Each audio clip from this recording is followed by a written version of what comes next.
The manager has said that some players are lacking heart and desire, particularly after Saturday's result. Do you feel that sometimes?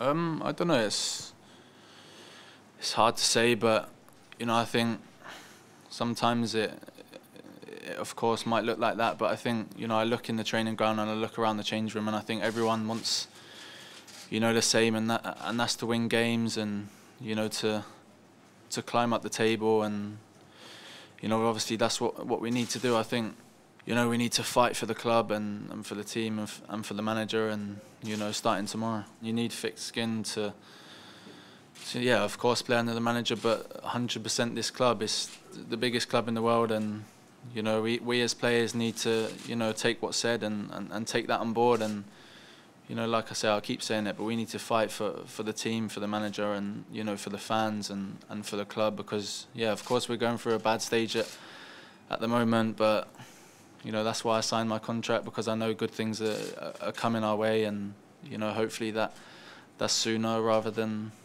later.